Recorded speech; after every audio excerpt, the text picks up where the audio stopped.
How are incentives affecting two of Europe's biggest new car markets? What is the latest tally on US tariff costs?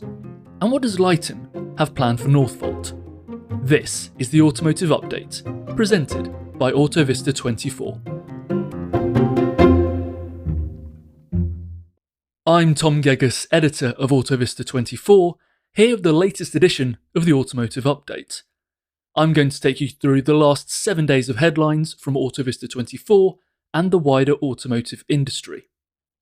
Now, a decade might sound like a long period of time, but for Europe's automotive industry, 2035 is just around the corner. By then, new car sales will have to come from zero-emission vehicles exclusively. With the passing of the early adopter stage of electrification, car makers and governments are now trying to appeal to a wider market. One way of doing this is through incentive schemes designed to ease the relatively higher upfront cost of electric cars. To discuss this with me is AutoVista24 special content editor, Phil Curry. Hi, Phil. Hi, Tom. Great to be here as always.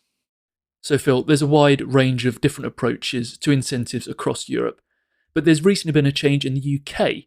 Maybe you can tell me about their incentive scheme. Absolutely. Well, the UK government has introduced incentives for the purchase of battery electric vehicles, or BEVs, for the first time since 2022.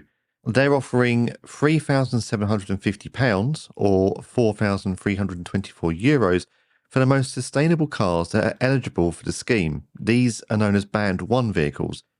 £1,500 will be offered against those less sustainable models in Band 2. Now, the discounts are applied by the manufacturer. The public don't need to apply for the subsidy, and the manufacturer will get the money back from the government itself. So, you mentioned sustainability, Phil. What is in the sustainability criteria? It is very complex. Of course, the main criteria is that the vehicle must produce 0 grams per kilometre of CO2 at the tailpipe, with a minimum battery range of 100 miles and an 8-year warranty. But the sustainability criteria could be a bit more challenging. According to The Independent, car makers must have committed to a science-based target on emissions, which is a pledge to cut greenhouse gas emissions in line with the Paris Agreement on climate change. Model details must be submitted to the government for assessment, and manufacturers must have a net zero target. Now, the government funding is based on the carbon emissions of the country where key production stages are located. These include vehicle assembly, where the powertrain is introduced to the vehicle, and the battery production location. A score is allocated, with 70% applied to assessment of CO2 from battery production and 30% from vehicle assembly. The cleanest vehicles are placed in Band 1 and the next most clean in Band 2. Those that do not meet a minimum level will not receive any grants. So, as we record this podcast, Phil, on the 8th of August, which cars have currently qualified? Well, interesting, the scheme was announced on the 16th of July, but the first vehicles were confirmed on the 5th of August by the government. So far, only 4 models from Citroën have passed the assessment. That's the EC3, the EC4, the EC5 and the E-Berlingo. These models sit in Band 2 with a £1,500 discount. That's quite a short list, Phil. What does it tell us about the actual process of qualifying for incentives? Well, it is quite surprising that the first passenger cars eligible were announced 3 weeks after the scheme launched. And the fact that Citroën, with the might of Stellantis behind it, also qualified for Band 2 suggests meeting the top criteria will be difficult. Several car makers are signed up to science-based targets, but cannot confirm which vehicles will be eligible for the grants, according to The Independent. And we've already seen some car makers initiate their own discounts, either separately or while waiting for government approval. These include MG, Hyundai and Kia, Volkswagen Group, Suzuki, and BYD, which has actually offered extended battery warranty and free servicing for 5 years in lieu of any discount. Now, this seems counter to the plans to help car makers through the grant. According to Mike Hawes, chief executive for the SMMT, discounting on BEVs has already reached around £6.5 billion since January 2024. So did the UK actually see any benefits from the incentive scheme in July? Well, with the announcement coming in mid-July and the first vehicles confirmed in August, it is unlikely to have had a positive impact on the market. It may, however, have had a negative impact, which could continue into August as buyers wait for models to become eligible or discounts to be confirmed by manufacturers. Now, in July, battery electric vehicle registrations were up 9.1% in the month. This is the second lowest growth of the year and a far cry from the average monthly improvement of over 40% in the first 3 months of 2025. In the year to date, BEVs were up 31% with a 21.5% market share. This is some way behind the 28% target in the country's zero-emission vehicle mandate, meaning the grants will really have to do some heavy lifting to help the industry achieve this before stricter targets come into effect in 2026. But the UK wasn't the only country to see incentive changes. I know you wrote about Germany's market and the impact of its new scheme, Tom. How did their market perform? I did indeed, Phil. Maybe we can tackle the market performance first, and then I'll come back to the incentives, because July was the first time since April 2024 that the German new car market recorded double-digit year-on-year growth.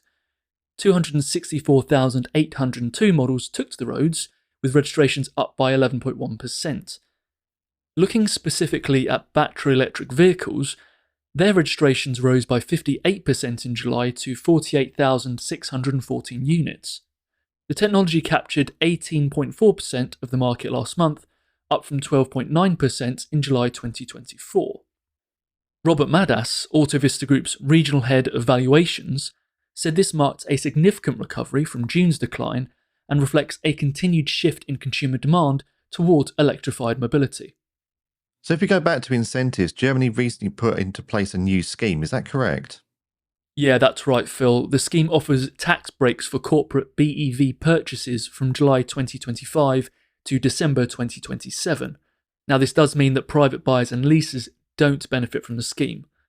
The German Automotive Industry Association, the VDIK, outlined that companies buying BEVs for businesses can deduct 75% from tax costs in the first year, then 10% in the second year, then 5% in the third and fourth years. So were incentives really to thank for last month's battery electric vehicle boost? It's a good question, and the answer is a bit difficult because the market is really just returning to a point of relative buoyancy. When we talk about growth, we're comparing this year's figures with the same period 12 months ago. In 2024, the German new car market appeared to be in trouble because its figures were actually being compared with a very strong 2023 when incentives were in place. If we actually compare July 2025 with July 2023, BEV deliveries only dropped by 0.1%. The first 7 months of 2025 were up by 10.6% on the same period 2 years ago. This points to incentives not really being a major driver of growth. Instead, 2 other German automotive industry bodies pointed to a broader offering across a range of segments as boosting BEV growth. And a big part of this is more registrations of vehicles in entry-level segments from non-domestic manufacturers. Now, the UK and Germany are of course not the only markets to see the implementation of incentives. We also examined the French and Spanish markets this week, including the impact of their schemes. So to catch up with these articles, just head to the links in the show notes. And make sure you look out for our article next week, which is going to cover Italy's new car market. To get all of our news directly to your inbox, just sign up for our email. It's as easy as going to our homepage and scrolling to the bottom where there's a sign up form. And check out Autovista 24's YouTube channel as well. There you'll find our What Is Explainer videos, launch report series and webinar recordings. And of course, subscribe to the Autovista 24 podcast wherever you listen to us.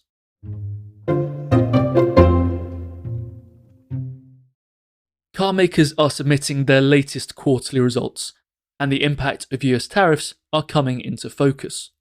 The automotive industry took an $11.8 billion hit, or 10.1 billion euros, according to the Wall Street Journal. The publication tallied up the hits to operating earnings reported in the second quarter, as well as any impact disclosed in the first quarter. So what are some car makers expecting moving forward? Well, Toyota estimates a tariff hit of 1.4 trillion yen, which is equivalent to 8.1 billion euros, through its operating income in its current financial year, which ends in March 2026. General Motors expects the tariff impact to worsen in the third quarter of this year, as reported by Reuters. It committed to previous estimates that the trade headwinds will hit its bottom line by up to $5 billion this year. Stellantis estimates a 2025 net tariff impact of approximately €1.5 billion, and Ford now anticipates full-year adjusted EBIT of $6.5 billion to $7.5 billion, which includes a net tariff-related headwind of roughly $2 billion.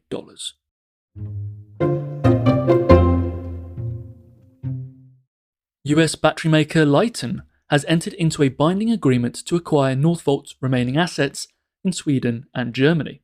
This includes Northvolt ETT and ETT expansion, as well as Northvolt Labs in Sweden and Northvolt Dre in Germany. Lyten is also acquiring all of Northvolt's remaining intellectual property, and multiple members of Northvolt's executive team plan to join the US firm.